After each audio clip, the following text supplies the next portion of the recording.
Continuamos aqui com o Marcos Suskind, você que está acompanhando, ou você que pegou agora, um assunto super importante, que é a Ajax, que o Marcos Suskind é diretor, trouxe dos Estados Unidos para o Brasil, essa instituição de amparo ao dependente químico e à família. Eu tenho a gente estava conversando, eu fiquei pensando, eu tenho um monte de amigos que passaram por drogas, que realmente uns tiveram que fazer tratamento. E eu percebi, óbvio que isso é uma análise minha, eu percebi que a droga é uma roleta russa da pior espécie, porque além dos tipos de drogas que você tem no mercado que você pode experimentar, usar, ela age diferente em cada corpo, em cada indivíduo. Porque tem casos super interessantes, assim, 3, 4 pessoas experimentaram no mesmo dia, na mesma hora, um virou as costas, experimentou, acabou, morreu, nunca mais quis saber. O outro, daquele momento em diante, virou dependente químico. É físico, é psicológico? Qual é essa atuação? Eu acho que essa pergunta é a pergunta de $1 milhão, né? Na verdade, dependência química é uma questão biopsicossocial. Vamos tentar explicar. Existem fatores biológicos. Né? O que são fatores biológicos? Um familiar que é dependente químico, a propensão, o gatilho que pode estar na estrutura física da pessoa e que só é acionado pela experimentação. Se não experimentar, nunca vai disparar o gatilho. Existem fatores, então, biológicos. Existem fatores psicológicos. O que são fatores psicológicos? Aquela criança que na escola era isolada, era ridicularizada pelos amigos, tem baixa autoestima, se acha menos amada pelos pais, tem uma autoimagem negativa, se acha incapaz, etc. E se sente bem acobertada pelo efeito da droga. Não, eu estou falando antes do efeito. São fatores predisposição à droga. Esses fatores são importantes. Então falamos do biológico, falamos do psicológico, mas existe também o social. Se eu vivo num ambiente onde a rejeição à droga é absoluta, eu vou ficar com muito medo de experimentar, por mais que eu tenha predisposição biológica e às vezes psicológica também, eu vou ficar com medo de experimentar porque eu vou ser excluído entre os meus amigos, meus familiares, etc. Então, num ambiente social onde o uso da droga não é aceito, o elemento tem muito mais medo de fazer a experimentação. Então, tem fatores biológicos, psicológicos e sociais. Então, não é um fator, é a combinação desses fatores. Em alguns ambientes sociais, é muito aceito, mas o sujeito não tem uma predisposição psicológica ou biológica. Em outros lugares, o fator biológico então é um impulsor muito grande. Então, isso que você falou é verdade. Então, são os pré-requisitos biopsicossociais que vão determinar se a pessoa vai ou não virar um dependente químico. Agora, tem uma coisa que é clara e é absoluta. Sem experimentação, não há dependência.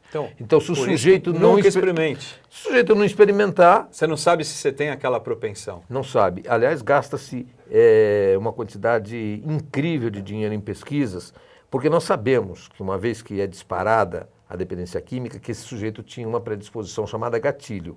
Mas quem tem o gatilho, nós não conseguimos identificar, ainda não conseguimos identificar antes do gatilho ser disparado. Mas está se pesquisando muito isso, E o dia que isso for encontrado... Porque eu acho uma coisa...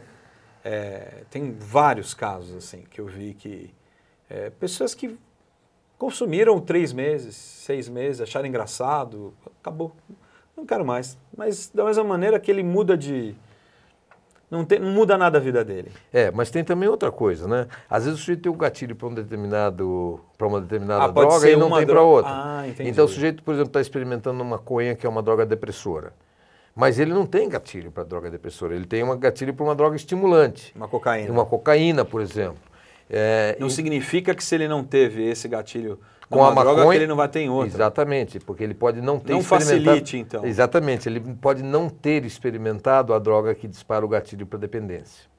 Tá? E se acredita que cerca de 20% das pessoas nascem com gatilho para dependência química. Agora, como é que você explica que a dependência química afeta muito menos que 20%? Porque uma parcela dessas pessoas nunca experimentaram, então não disparou o gatilho. É nunca experimentar.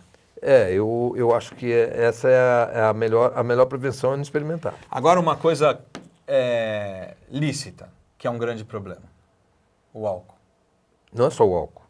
O álcool é um dos elementos lícitos capazes de levar à dependência química. Remédios, benzodiazepínicos, metafetaminas, anfetaminas, etc. Não tem um controle? Não tem um...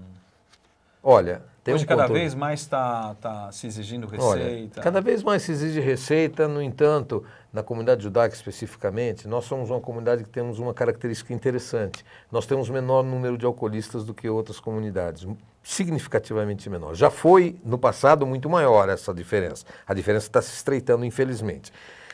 Mas, em remédios viciantes, nós somos número 1, a comunidade número 1.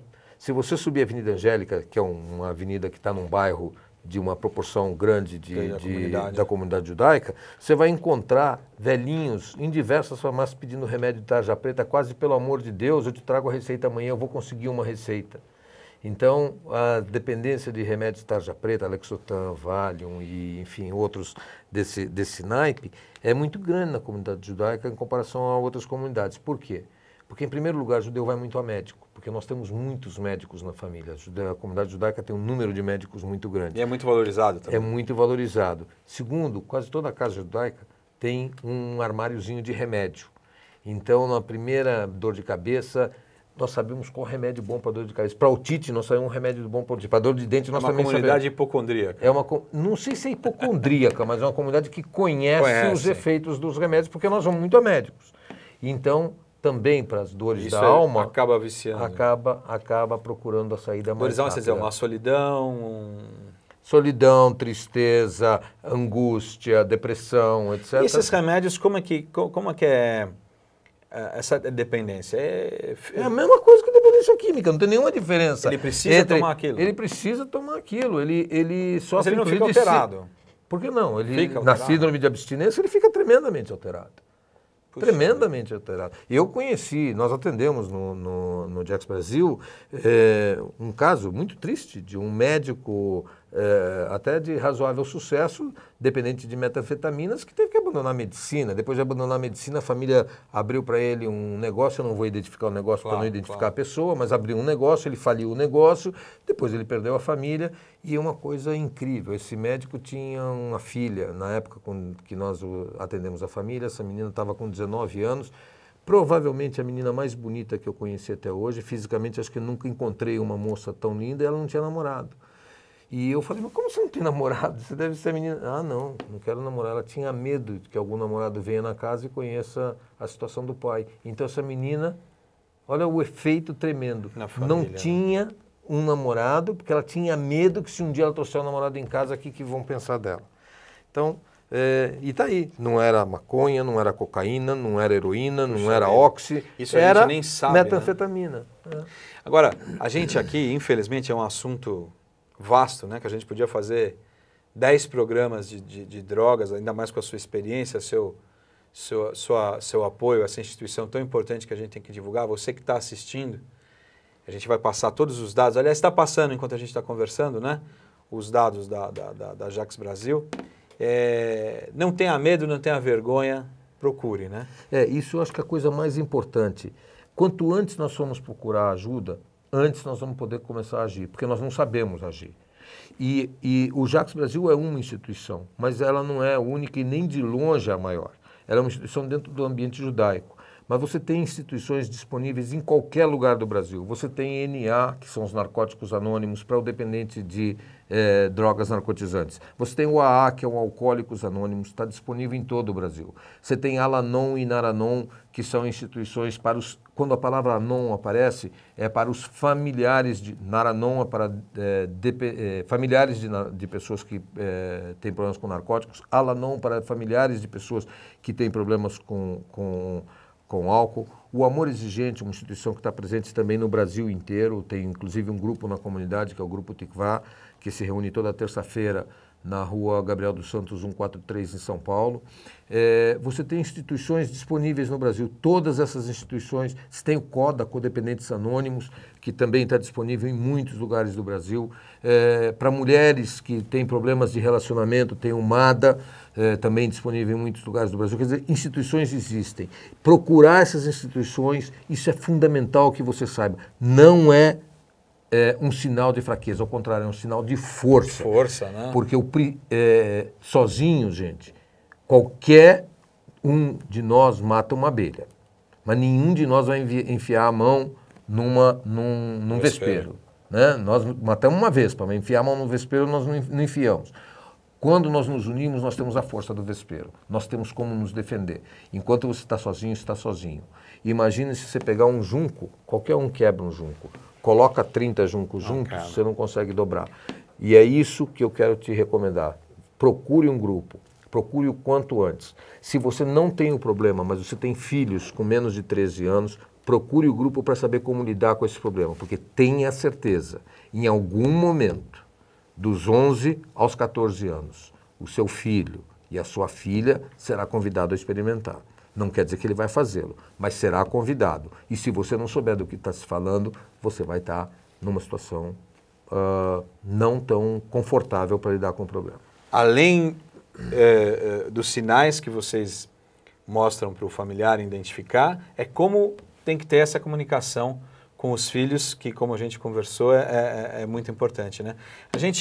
Nós nos encontramos muitas vezes em alguns eventos, e eu queria não deixar de citar isso hoje nessa oportunidade que a gente está com você.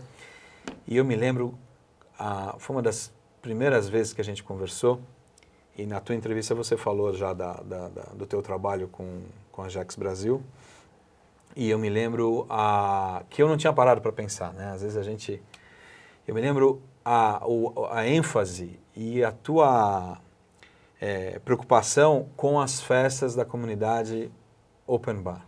Né? A responsabilidade que isso trazia. E a gente só vê isso, né? Hoje, o atrativo da festa do adolescente é você fazer um open bar, né? E é interessante que ninguém vê nisso um problema. Não, eu não via até ouvir você. Eu gostaria de mencionar isso claramente. Alcoolismo, de todas as dependências químicas, o alcoolismo é a mais lenta de se instalar. Então, o sujeito que começou a beber com 16, 17 anos, ninguém vai ver nenhum problema antes dos 26, 27, porque o alcoolismo demora por volta de 10 anos para se instalar depois do início do uso. Então, é um processo de queda gradativa. Não é como o crack, que o sujeito começou a usar, 6 meses depois ele está um lixo, um zumbi. Não, álcool é um processo gradativo, é uma descida, mas com um ângulo bastante suave, só que contínuo. Então, essa minha crítica ao Open Bar é porque aquele sujeito que aos 30 anos virou um problema social, perdeu a família, perdeu o seu negócio, perdeu o seu patrimônio, etc., ele começou a usar com 16, com 15, lá naquele Open Bar que ninguém viu nenhum problema. Facilitadores, né? Facilitadores. E o pior de tudo é que nem ele se lembra que começou no Open Bar. Então não tem ninguém criticando o Open Bar de hoje, porque o Open Bar de hoje vai ter efeito daqui a 13, 15 anos, quando ninguém vai lembrar que aconteceu lá. Mas você que está promovendo o Open Bar, você que está fazendo essas coisas, saiba que um dia a sua consciência vai te cobrar. Saiba que você está induzindo 20%, o número é terrível, 20% dos que participam desses Open Bar estão com um potencial tremendo de virarem dependentes químicos, não amanhã, não daqui a 3 anos, não daqui a 5 anos, daqui 10, 15, 17 anos. Porque ele vai começar a descer a estrada agora, mas só vai chegar no destino lá na frente. E você não vai se lembrar disso. Eu espero que a sua consciência desperte para saber que quanto mais tarde a pessoa experimenta álcool pela primeira vez, menor a probabilidade dele virar alcoólico. O sujeito que não bebeu até os 23 anos, a chance dele virar alcoólico é menos de 3%. O sujeito que experimentou álcool antes dos 16 anos, a chance dele virar alcoólico é acima de 15%.